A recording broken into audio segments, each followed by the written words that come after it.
It's quite a weird old thing. It's called the Hurdy Gurdy in this country, which is a sort of a misnomer really, because it's similar to the barrel organ in as much as they both had a handle. But the similarity stops there because the barrel organ was purely mechanical, but the gurdy is really like a fat fiddle. And in France it was called the vielle à roue, which means a fiddle with a wheel. And that's basically what it is. Instead of having a bow, it's got this wheel here, and the strings sit on it so that when you turn the handle they're bowed from the underneath. So that gives you the sound. And it's got drone strings on the side, so you can take the drones on and off the wheel by hooking them back here from the bridges and change the sound of it. And in here, this is like the left hand of the fiddle, they're like little wooden fingers. So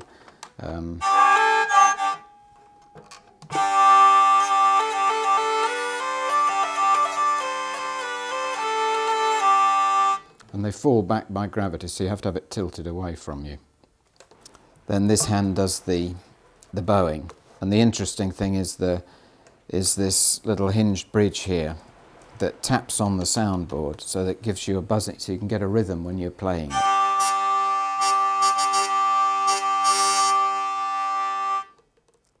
Nobody quite knows where it came from, somewhere in Central Europe. And it had all different names all over Europe. In France, the vielle à roue. In this country it's often called, what the hell's that? You know, it's one of its names.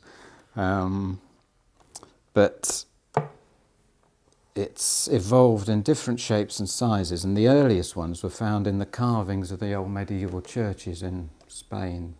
Some of the figures were playing gurdies. And I think before they developed the organ, there were great big gurdies, and one man would turn the handle and the other play the keys. And then it became a folk instrument, especially in France, which is where I first came across it. And I suppose the local carpenters in the shops, you know, and the local little carpenters in the villages would make them. And they were used for dances outside, really. It also had a golden age. Marie Antoinette in France played it, and it was commissioned for classical music. Vivaldi composed for it, and Haydn.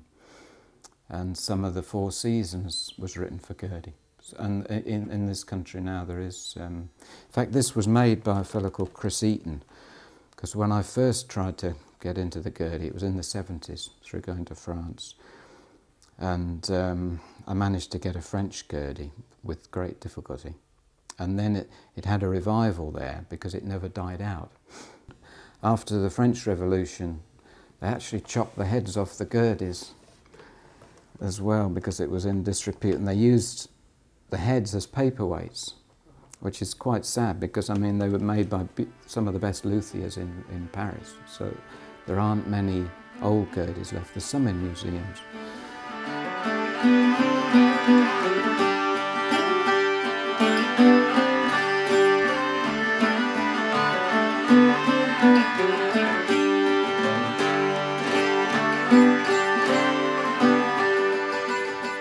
Well, I was fascinated with it when I first heard it in France.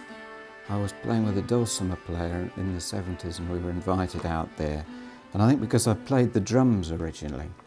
And this is something that developed on the gurdy in its history, is that there's a little bridge here that's hinged, so that it's tension, one of the drones is tension behind it, so that when you give the handle a whack, you can actually get a rhythm with it.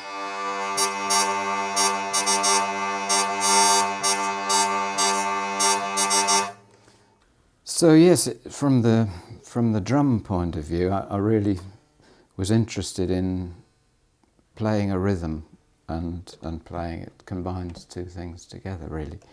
And it's what makes the instrument very interesting, because you can play it as simply as you like or as complicated. You know, there's some virtuoso players now and it's like drums, because it's like having your feet and your hands completely independent. So this hand should be independent of this. So you can put syncopated rhythms in and do something different with that hand, which is what's the challenge of it, really.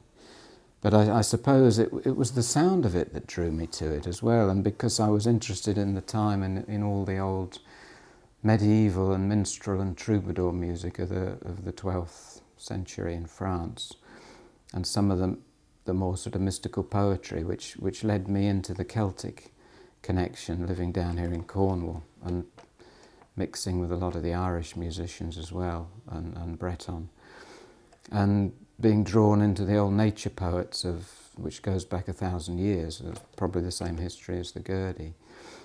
And some of that poetry has been handed down, and I think they had a great love of nature and of solitude, and it's those countries that I'm drawn to. Those sort of themes arise through the centuries, I think, in the medieval troubadour music, and then more latterly in the poetry of W.B. Yeats and Walter de la Mare and people like that. And if I'm stuck for lyrics, I often draw on those old poems and try and set them to music. And the story of Emain, in fact, goes back, I think, to the 8th century, 7th or 8th century, although the original story is pre-Christian. And the lovely thing about some of those tales is the symbolism in them. They can mean whatever they mean to different people. You know, there's so many meanings, and once you get drawn into that, it takes you on a journey. So that's really where the Gurdys draw me in many different directions. And also working with Eric as well, who's Breton, and that's led me into some of the more Eastern rhythms and Galician and Eastern European music.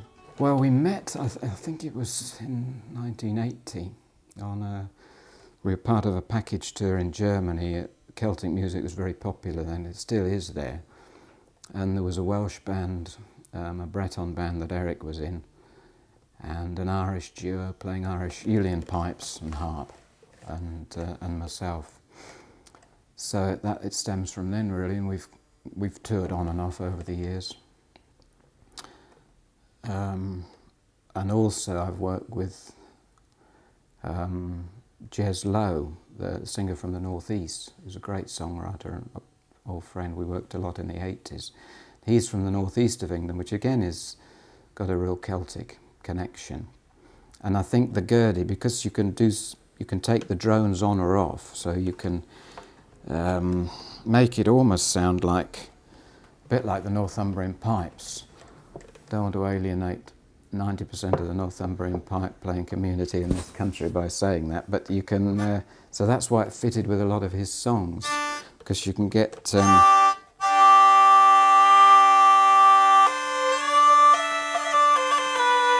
very pipey little sound with it, and almost sliding the notes.